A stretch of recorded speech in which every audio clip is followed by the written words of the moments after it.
बिस्मिल्लाहिर्रहमानिर्रहीम। असल बात से मैं हूँ इकबाल जंजुआ। कल इमरान खान ने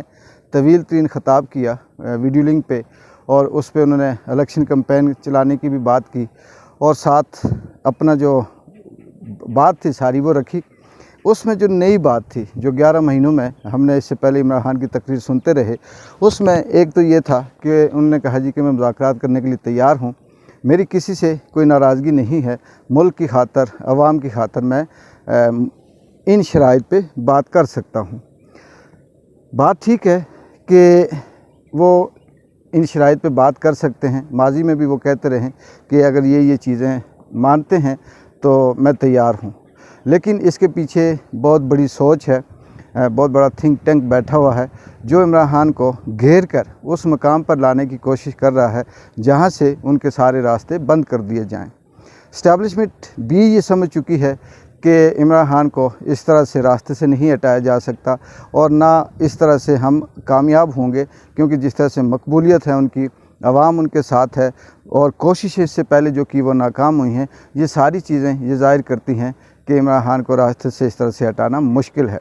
लेकिन इमरान खान दूसरी तरफ वो भी ये समझ चुके हैं कि मैं जितना अपनी बात पे कायम हूँ, जितना मैं इस पे बरकरार रहूँगा अपने जो मुतालबात हैं उन पे, तो मैं भी इस इस्टेब्लिशमेंट का, इस ताकत का, इस रियासत का मुकाबला नहीं कर सकता, इस निज़ाम का,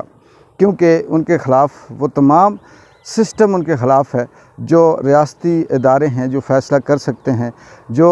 इस मुल्क के स्याह व सफ़ेद के मालिक हैं,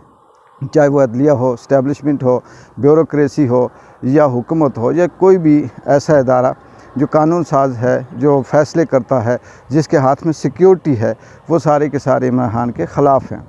लिहाजा दोनों तरफ से ये सोच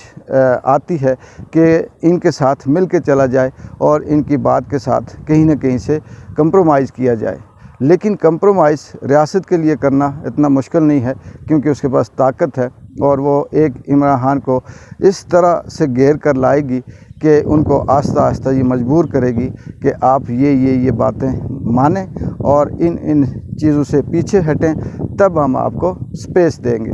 अगर इमरान खान वो ये मानते हैं, फ़र्ज़ करते हैं कि कुछ चीज़ें वो जैसे आपस में क्या कहते हैं, मुज़ाकरात के हवाले से बात करते हैं, या दीगर सियासी जमातों के साथ मिलकर मुल्क की जो मैशियत है उसको बेहतर करने की बात करते हैं, तो इसमें वो फिर उनका जो दबाव है वो कम होता जाएगा, और फिर इदारों को, इस्टेब्लिशमेंट को या रियासत को ये आसानी हो जाएगी कि वो इमरान खान तक ईज़िली पहुंच सकते हैं और उनको कमज़ोर करते जाएंगे। लेकिन जैसे ही उन्होंने कल ये तकरीर की, तो पाकिस्तान पीपल्स पार्टी और नून लीग की तरफ से फिर से एक हमला हुआ कि हम ये मुज़ाकरात नहीं मानते, हम ये मशरूत बात नहीं करेंगे, और इमरान खान कौन होता है हमें माफ़ करने वाला, या हमने ऐसा गुनाह क्या किया है। लेकिन पीपल्स पार्टी और नून लीग के ये जो स्पोक पर्सन हैं, ये जो मोहरे हैं जिनको इस्तेमाल किया जाता है, इनको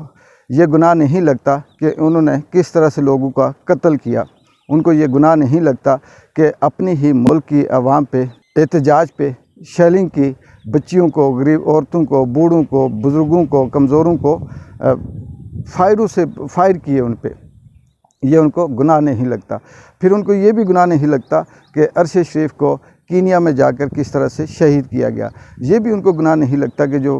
पाकिस्तान के अंदर मुअज़्ज़ज़ लोग थे, ब्यूरोक्रेट्स थे, सियासतदान थे, आज़म स्वाति जैसे, इनको नंगा करके इन्हें टॉर्चर किया गया, शहबाज गिल जैसे बंदों को टॉर्चर किया गया, इसी तरह से बेशुमार सहाफ़ियों को टॉर्चर किया गया, ये इनको गुनाह नहीं लगता। इमरान खान पे जो कातलाना हमला किया गया, उसे गोलियां मारी गई, ये इनको गुनाह नहीं लगता, क्योंकि ये इनका हक़ है, ये जिसको चाहे ज़िंदगी दें, जिसको चाहे मौत दें। इसलिए ये कहते हैं कि हमने ऐसा क्या गुनाह किया है कि इमरान खान हमें माफ़ करने की बात करता है। सही कहते हैं कि इससे पहले भी वो ये करते रहे हैं, 16-16, 18-18 बंदों के कत्ल के केस इन पे हैं, मॉडल टाउन जैसे केस इन पे हैं। इससे अलावा जो मुल्क के अंदर दहशत गर्दी होती रही, उसमें ये लोग बिल्कुल ये चीज़ें सामने आती रही कि किस तरह से ये मावनत करते रहे इस सिस्टम की, اور یہ ملک کے اندر ڈسٹیبلٹی قائم کرنے میں یا رکھنے میں ان کا ہاتھ رہا ہے، اور یہ ان کا گناہ نہیں ہے۔ یہاں اگر اسی طرح سے کمزور ہوتے گئے تو زندگی موت تو واقعی اللہ کے ہاتھ میں ہے، لیکن یہ پھر اس چنگل سے نہیں نکل پائیں گے، اور عوام کا جو دباؤ ہے وہ کم ہوتا جائے گا، اور ادارے اسٹیبلشمنٹ تھنک ٹینک جو نون لیگ کا ہے یا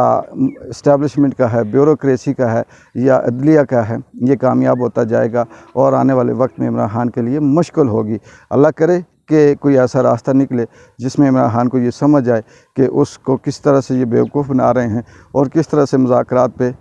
راضی کر کے ان کا دائرہ تنگ کر کے ان کو کمزور کرنے کی کوشش کی جا رہی ہے۔ اقبال جنجو کو اجازت دیں، اللہ حافظ۔